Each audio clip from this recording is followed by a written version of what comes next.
नमस्ते आचार्य जी। पहले तो मैं आपका आभार व्यक्त करना चाहूँगा कि आप मुझे और मेरे जैसे करोड़ों लोगों को अध्यात्म का सही अर्थ बता रहे हैं। और मैं आपका इसलिए भी आभार व्यक्त करना चाहूँगा कि जिन कारणों से हिंदी जो मेरी सबसे पसंदीदा भाषा है, उससे मैं दूर हो गया था, आपकी वजह से मैं हिंदी के फिर करीब आ पाया हूँ। तो मैं इसका आभारी हूँ आपकी। जी। मेरा प्रश्न आचार्य जी, जो आपने पहली अवस्था बताई थी स्ट्रॉ और पत्तल को लेके, जिसमें उसका कोई भी प्रयोग कर लेता है और उसको फेंक देता है। अ, वो है एक अवस्था जहाँ पे किसी को बोध नहीं होता, ज्ञान नहीं होता कि उसका प्रयोग किया जा रहा है। और एक होती है ज्ञानी की अवस्था, जहाँ पे उसका प्रयोग कर भी लिया जाता है तो उसे कोई प्रभाव नहीं पड़ता, वो इससे ऊपर उठ जाता है। तो हमारे व्यवहारिक जीवन में हम इन दोनों चीज़ों के बीच के अंतर को कैसे समझ सकते हैं? इस पे थोड़ी-सी नहीं, ऐसा नहीं है कि ज्ञानी का आप प्रयोग कर लीजिए तो उससे कोई प्रभाव नहीं पड़ेगा, ऐसा नहीं है। ज्ञानी को तो अपना प्रयोग होने देना है अपने मालिक के द्वारा। कोई और आके उसका इस्तेमाल करे तो ज्ञानी अनुमति थोड़ी ही देगा। ऐसे समझिए जैसे आपकी सचेत कार हो, सचेत कार हो, ठीक है, और उसमें कई तरीके के इंटेलिजेंट सिस्टम्स हैं। आप बैठते हो, स्टीयरिंग में ही फेस रिकॉग्निशन लगा हुआ है। आप जाते हो, उसके डोर नॉब में ही आपका बायोमेट्रिक या कुछ लगा हुआ है, वो फिंगरप्रिंट आपका रीड कर लेता है। वो किसी और को इजाज़त थोड़ी देगी कि मेरा इस्तेमाल करो, या देगी? देगी क्या? वैसे ही ऐसा आप सिद्धांत मत सोच लीजिएगा कि ज्ञानी किसी को भी अपना इस्तेमाल करने की इजाज़त दे देता है। उल्टा है। वो कार है, आप कोई और जा करके उसमें छेड़खानी करेगा तो वो क्या शुरू कर देगी? ची पौ, पूरी दुनिया को बताएगी देखो कुछ गलत हो रहा है, देखो कुछ गलत हो रहा है।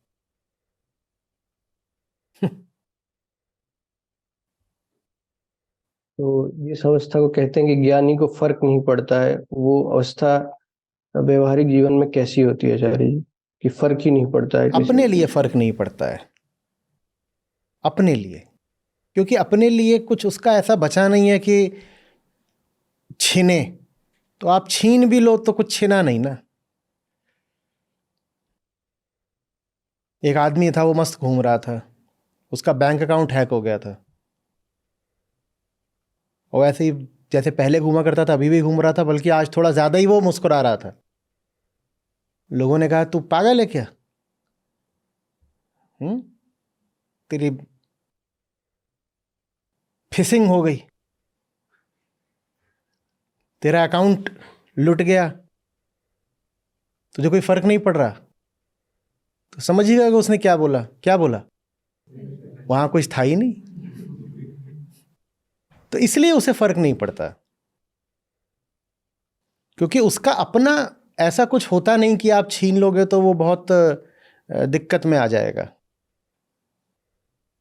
लेकिन जो उसका होता है उस पर कोई हाथ डाले तो फिर देखो वो कैसे प्रतिक्रिया करता है।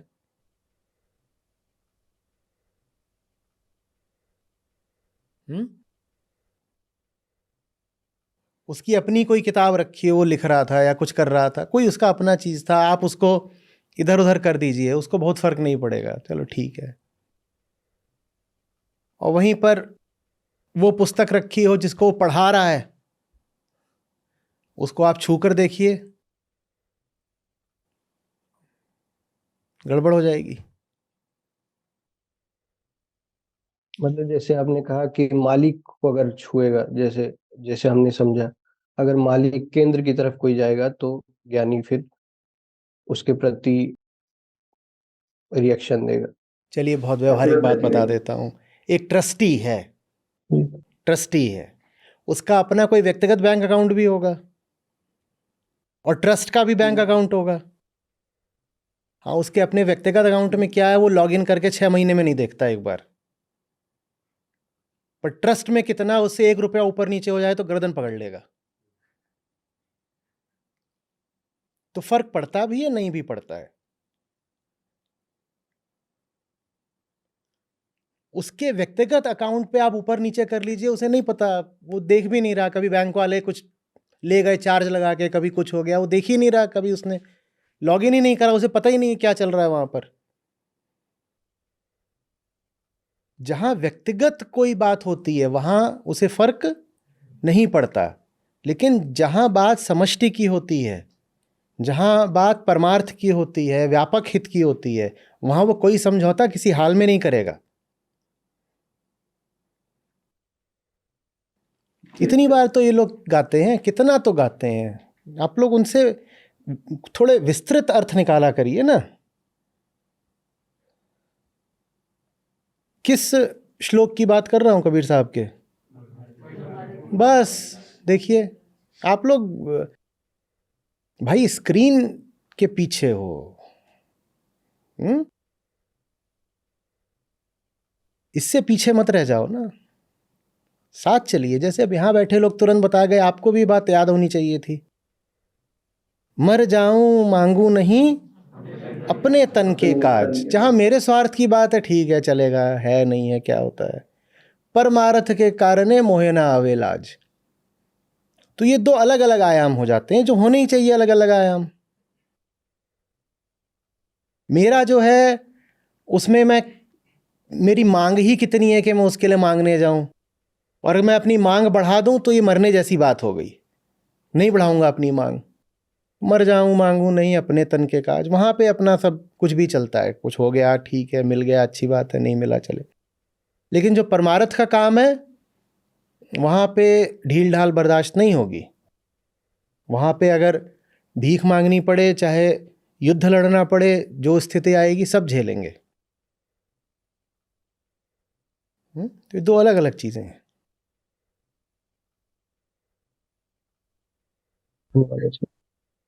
प्रणाम आचार्य जी। जी।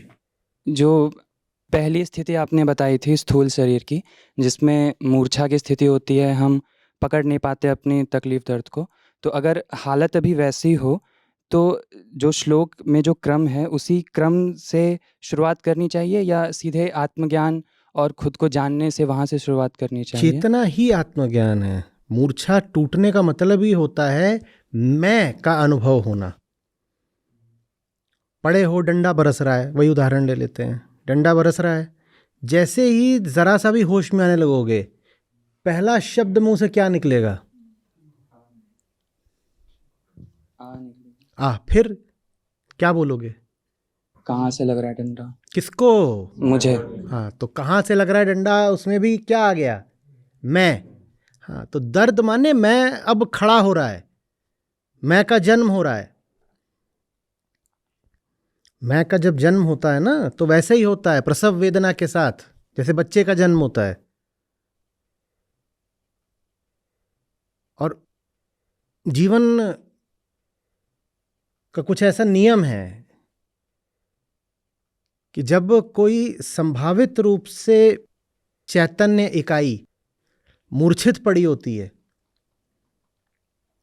तो उसको तब तक डंडे पड़ते हैं जब तक वो या तो जग नहीं जाती या मर नहीं जाती। आपका स्वभाव नहीं है मूर्छा, आप जबरदस्ती मूर्छित होकर पड़े हो, तो जीवन इतने डंडे बरसाएगा कि या तो जग जाओ, नहीं तो जो जागृति की संभावना है उसको भी त्यागो। जागृति की संभावना कैसे त्यागी जाती है? मर के। कि या तो जग ही जाओ, नहीं तो मरो।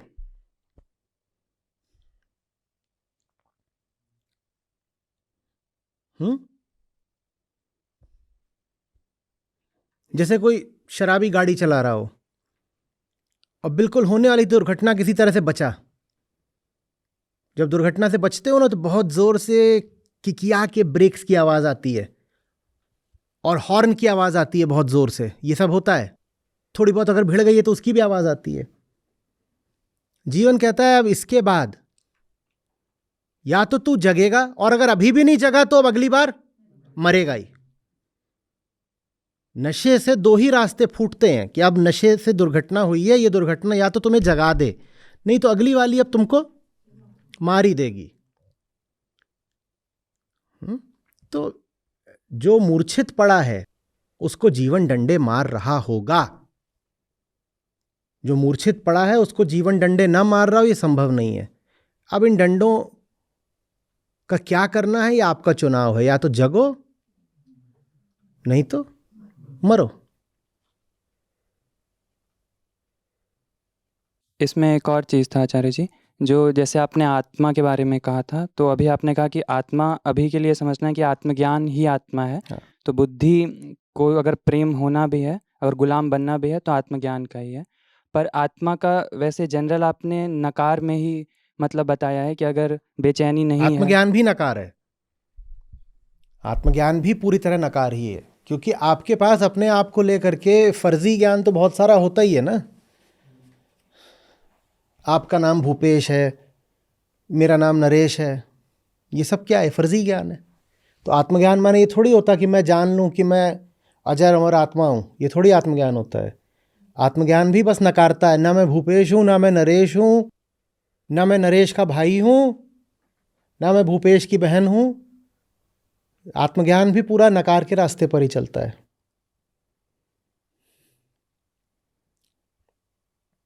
तो बुद्धि को उसका गुलाम बन जाना, निर्वाण ये षटकम लिखेंगे आप सबके सब आज, और उसमें बताएंगे कि आत्मज्ञान कैसे नकार के रास्ते पर चलता है। और मैं अब नाम निकलवा रहा हूं उन लोगों के जो पूरी ढिठाई से यहाँ स्क्रीन के पीछे बैठे रहते हैं लेकिन कम्युनिटी पे वो काम नहीं कर रहे जो उन्हें करने के लिए कह रहा हूँ।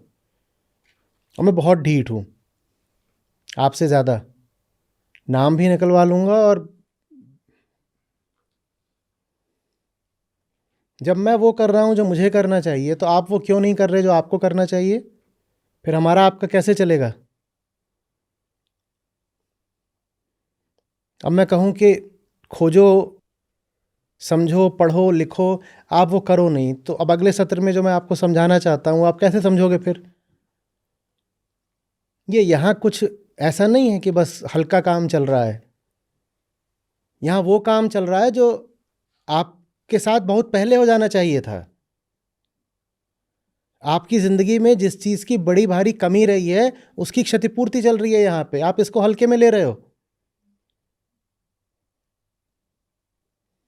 जो काम आपकी शिक्षा व्यवस्था को कर देना चाहिए था, आपकी परवरिश को कर देना चाहिए था, शिक्षा मंत्रालय को कर देना चाहिए था, HRD मिनिस्ट्री को कर देना चाहिए था, मीडिया को कर देना चाहिए था, वो काम यहाँ बैठ करके मैं कर रहा हूँ आपके लिए। जताना नहीं चाहता हूँ, बस सच्चाई बोल रहा हूँ।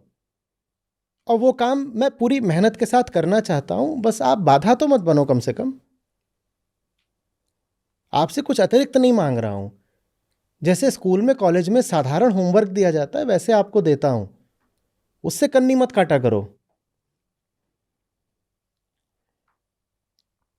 ये वो थोड़ी है कि आप मुझे सुन लोगे, मैं क्या हूं, मैं यहाँ पे कोई पिक्चर चला रखी है मैंने?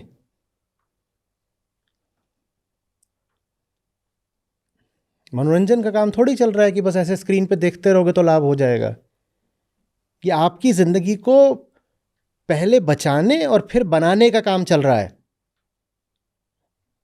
आप और भी जिस भी चीज को जीवन में गंभीरता से लेते हो उससे ज्यादा गंभीरता से इन सत्रों को लिया करिए।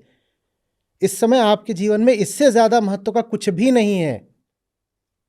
इसको YouTube वीडियो मत मान लीजिएगा कि जैसे YouTube पे आचार्य जी को देख के आ गए थे वैसे ही ये चल रहा है। वो तो बस मैंने ऐसे ही आमंत्रण भेजा था, असली चीज ये है। और इसमें आपको पूरी गंभीरता से सहभागी होना पड़ेगा। डांट नहीं रहा हूं, बहुत लोगों को बहुत जल्दी बुरा लग जाता है। एक तो हम इतने कोमल होते हैं कि फूंक भी मार दो तो चोट लगती है।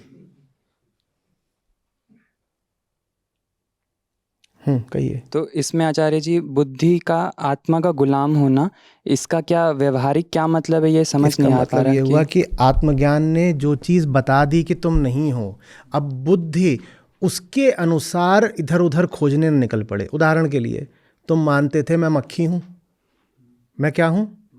तो बुद्धि क्या खोज रही थी? गुड़। अब आत्मज्ञान ने बता दिया मक्खी तो मैं हूं नहीं, तो बुद्धि भी फिर अब गुण न खोजे। तो आत्मज्ञान के अनुसार चले बुद्धि। जो चीज तुम हो ही नहीं उसको, उसके पीछे पीछे चल के क्या मिलेगा? ठीक है। धन्यवाद आचार्य जी। Namaste, sir. Ji. My heart is racing, so just give me a minute. Kabir साहब का दोहा, मन के मते न चालिए, मन के मते अनेक, जो मन पर असवार है सो साधु कोई एक। तो यहाँ इसी आत्मज्ञानी की बात हो बहुत रही है। बढ़िया, बहुत अच्छा। और जो मन का मत है, जैसे आपने पहले कहा है कि बुद्धि आगे झाड़ू बुहारती चलती है, वो जिस भी दिशा में जाना चाह रहा है। बस बस। तो मैं फॉर्मुलेट करने की कोशिश कर रही थी कुछ 2 दिन से कि मैं क्या कहूँ, पर जो भावनाएं हैं वो जब तक बाहर आने की कोशिश करती हैं तो बहुत कृत्रिम हो जाती हैं, आर्टिफिशियल हो जाती हैं। तो I don't know how to say thank you to you, but still I would like to say thank you. I am listening, आपको 6 महीनों से सुन रही हूँ मैं, और जिस टाइम आपको नहीं सुना उसको कंपनसेट करने के लिए डे एंड नाइट सुन रही हूँ। तो आपके 14,000 वीडियोस में से मैंने अधिकतर सुन लिए हैं, और जो नहीं सुने हैं वो, क्योंकि मैं वॉलंटियर वर्क भी कर रही हूँ संस्था के साथ ट्रांसक्रिप्शन का, तो उसके ज़रिए जो कुछ ऐसे वीडियोस हैं पुराने जो सर्च में नहीं आते हैं, तो वो उसके ज़रिए मेरे पास आ रहे हैं, तो मैं काम कर रही हूँ। तो और भी बहुत सारे परिवर्तन आए। मेरी फैमिली में हर साल यूएस से आती हूँ, इस बार वो कह रहे हैं कि you seem to be brain washed. Then I am very happy because I am brain washed by Krishna. तो मैं बहुत खुश हूँ। तो जैसे मैंने कहा, मुझे शब्द नहीं है मेरे पास कि मैं कैसे आभार व्यक्त करूँ आपका। और मैं इस प्लेटफॉर्म के ज़रिए जो भी मुझे सुन रहे हैं, अगर यूएस में कोई हैं तो मैं उनसे आग्रह करना चाहती हूँ, रिक्वेस्ट करना चाहती हूँ, because I have started I have initiated some work to connect with the universities there. So and before that I did some research on my own, that who are there and what kind of issues which can be addressed through the videos and aapki seekh ke zariye. And then I researched that what are the cognitive science and the philosophy, the universities which offers. So I finished my MBA in 2018, and first I reached out to them, Virginia Tech in Virginia. And it was just before I arrived in India. So abhi tak to koi response nahi aaya hai, but I'm very positive about it because and Rohit ji मेरी मदद भी कर रहे हैं। तो अनुपम जी और रोहित जी दोनों मदद कर रहे हैं कैसे हम रीच कर सकते हैं जो इंडियन पॉपुलेशन है। I just don't want to reach out to them but to everyone, and to everyone why I am saying, because my husband is American and my father in law lives with us. Since I have started listening to you, my father-in-law, who is 86-year-old, he asked, "What are you listening?" And then I started having conversation with him. And he was, what is the right word? He was so, surprised, and, and he asked me every day, after I listened to you, what did you listen? And then we have conversation like hours and hours. So he is showing so much interest. I mean, if we see that he's 86-year-old, so he should be very conditioned. But he is kind of connecting what you are saying. And that made me that, yes, your teachings are very much required to reach out to everyone here in US. because mental challenge, mental issues, suicides, mental health related problem, I think India se zyada wahan hai. So that's how I have taken this task on me, that I'm going to reach out to everyone, all the universities. I have listed down certain universities and I've started reaching out to them as well. So that's what I want to do. And this is one of my my personal goal for 2024. So, and other things also I have started, personally, like volunteer in it's a palliative care. I don't know if anyone know hospice. Hospice is the facility which offers the palliative care to the people who have a very short time left in their life. So I'm volunteering there. I'm volunteering for Red Cross. So I have no time in my life.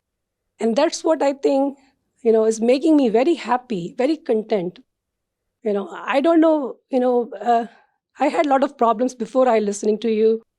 Like I could not sleep in the night. I always been very puzzled because I'm with corporate house. You worked there before.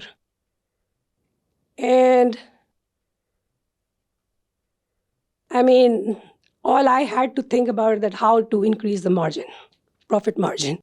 And then my life was just entangled in that. But when I came this side, it's just making me, just explore myself, that how much potential I have, which I never, could explore before. When I was in the materialistic mean, I was going ahead and a lot of distress. And so just to conclude, I just want to request all listeners who are in US, please connect to your advisor and ask them to connect with me so we can form something there. And we can set up. The goal is that we just address like 20-25 people and we have like a Zoom call. May it be a university or some local organization, Indian association or whatever. But I just want to start from somewhere and then see that how it grows. And I want to do it very strategically, not just randomly. So working on it. And I need your good wishes. Welcome. Thank you. घोर उनके कर्म की याद से मन शुद्ध हो, जग विकल है तुम उठो, अंत तक बस युद्ध हो। घोर उनके कर्म की याद से मन शुद्ध हो, जग विकल है तुम उठो, अंत तक बस युद्ध हो। संसार के कुल ज्ञान के मूल में बस काम है, नित्य हो निष्काम हो निर्द्वंद हो। जो सत्यस्थ है आत्मवान है, संसार के कुल ज्ञान के मूल में बस काम है, नित्य हो निष्काम हो निर्द्वंद हो। जो सत्यस्थ है आत्मवान है,